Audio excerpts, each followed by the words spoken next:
Hello, my name is Stuart Chignall and I'm putting this video together to show what I've been doing for my frames for my bees.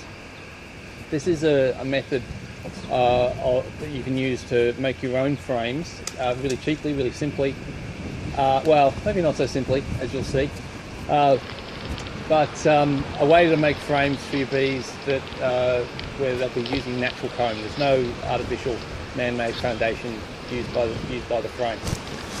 So the first step, and I'll do a little inserted video here, shows that I had a bit of wood lying around and I chopped it down into thin strips with a table saw.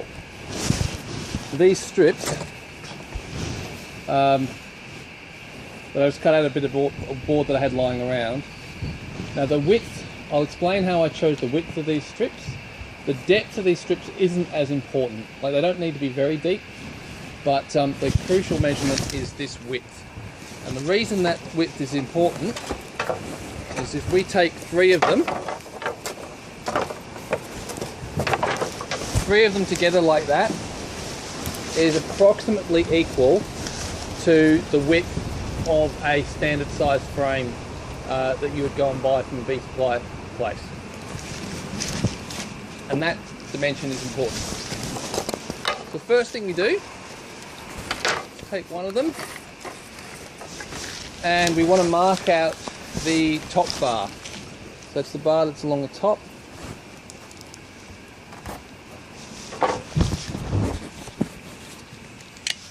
And just cut that off. Now when I'm making lots of these at a time, I'll do this with a drop saw. And I'll often have several pieces of wood together and I'll just chop them all at once with the drop saw, much faster. But for just this demonstration, I'm just doing it by hand. Then you want to mark out the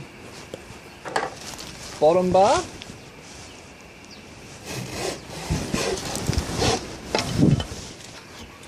So the next thing to do is mark off four pieces that'll give the depth of the frame.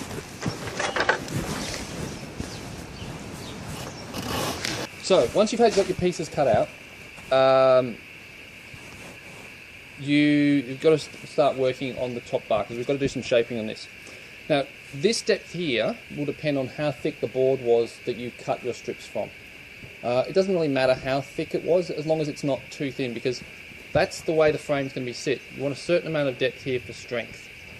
But that's going to mean that when you put the frames in the bee box, they're going to sit proud. Because the depth of this top bar is going to be too great relative to the recess in the bee box. The first thing we need to do is trim off those ends. Now this doesn't have to be rough, you can do this with saw, chisel or whatever. It just has to be able so that you're lowering the frame in the bee box. I'm using my carpenter's hatchet, and all I'm going to do is just chop that off like so.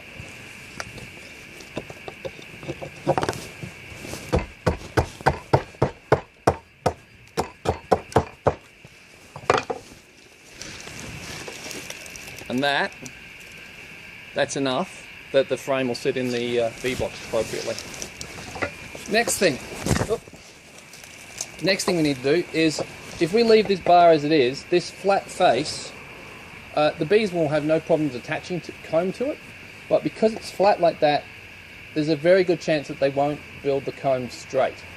So what we want to do to encourage them to build nice straight comb along the length of the top bar is we need to shape this bar so it comes to, instead of a flat face, it needs to be coming to a point on the bottom. So what we do is just start feathering the edge with the hewing hatchet. And ideally we want to be working against the grain in this process, but it's very hard to pick grain direction just by eye, so you just pick it at side and pick a direction and go with it. And then working this other edge. Now if you don't have a hewing hatchet, and most likely you probably don't, you can do this with a chisel, or probably an even easier, quicker way to do it is with a table router. Once you've feathered both edges and you've sort of cut all these relieving cuts, you then turn it around and you want to work in the opposite direction. Now hopefully we're working with the grain here. And if you are, it'll be nice and smooth.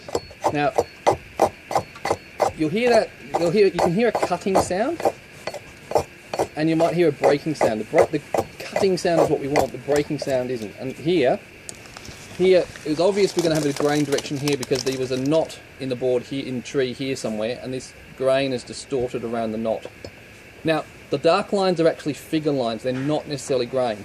Because if you see where that crack is going, it's not lining up directly with these, with the growth rings. And that's why it can be hard to pick grain direction versus figure. So see here, the grain lines are running out of the stick. That's not, well, sorry, the growth rings are running out of the stick, but that's not actually the figure. Here, the grain is actually running pretty much straight, and that's why we're getting this lovely clean edge here. But anyway, to deal with this little bit of mess here, because the grain direction's reversed here, we just turn up and we reverse our cutting direction and start working from the other direction. Now for this job, you don't have to take this much care. Like, if you had a ragged edge left there, it wouldn't be a problem as long as it was coming mostly to a point and was, you know, kind of straight. The bees aren't going to be fussed. But the reason I care is because this is an excellent example, excellent technique to get good at getting a feel for the wood and getting a feel for hewing and how it behaves when you're using an old school tool like this. And when you get practice, you can bring it to a straight edge pretty much by eye.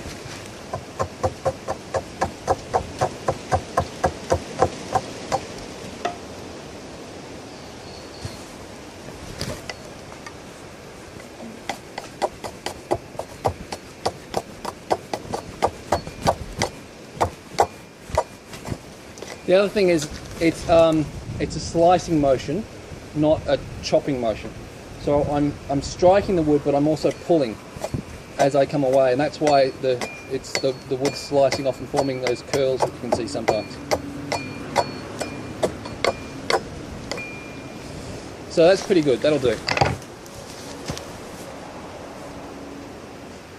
And you can see this triangular cross section. You're essentially creating a blade out of the wood. And the bees will build a nice straight line of comb along the frame from that top bar. Now the next step is pretty simple. All we're going to do is nail the bar together. Nail the frame together, sorry. So we start off by placing the pieces out. And we're putting two vertical pieces in. That's to form the depth of the frame. And then another two on top, and then the bottom bar and the top bar, and then these other two pieces on top. And tack them together with just some little tacks. Now you want to start with getting that leveled up on the bottom bar. Doesn't matter if it's square, we'll fix that up later.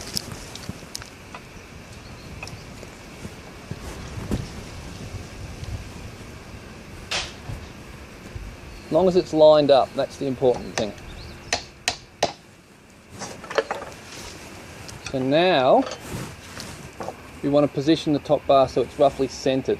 There's enough, basically the same amount of tail sneaking out there as sneaking out the other end. So I'm holding that down, making sure it's square, and nailing in the tack. Something I didn't mention before is that you really want to use a softwood for this. This wood that I'm using is Californian redwood, just a bit of an old offcut that you would have seen that I cut down on the table saw. Pine is perfectly good. I've made a whole stack of these out of pine. Cypress would be another good one. You know, whatever you've got at the hand. But make sure it's a softwood, because if it's a softwood, you can just nail it. Whereas if it's a hardwood and you do that, it's going to split. We then turn it over. Put these. put the top pieces on.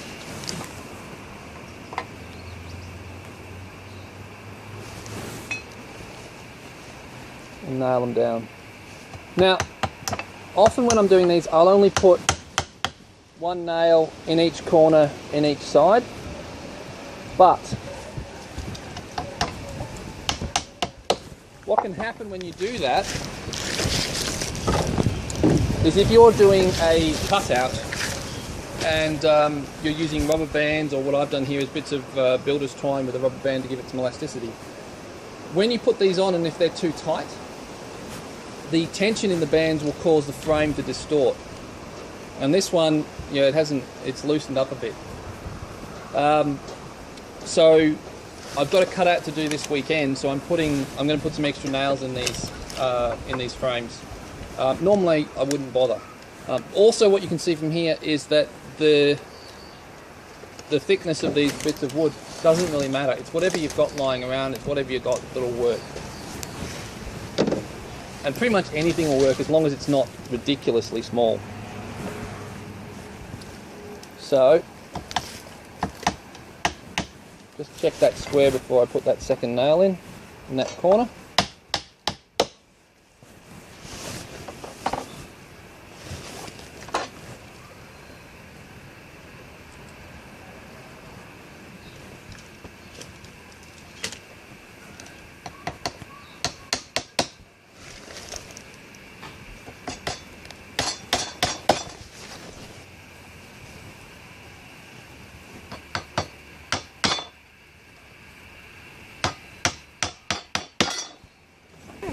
Right. Okay, so now we've got a nail in each corner, 2 nails in each corner on this side, and that's the frame done. So I hope you enjoyed this video, and if you did, it'd be great if you could subscribe to our Patreon page, where we're raising funds to get Hedgerow Farm established. Hedgerow Farm is going to be a blend of the best of modern methods with the best of traditional methods, hence the use of cool and funky hand tools. So yeah, hope you enjoyed it. If you did, please subscribe, please support us via Patreon, like, share and all those wonderful things, and it'd be great if you've got any questions. I'd be more than happy to answer them. Talk soon, see you around. Thanks very much.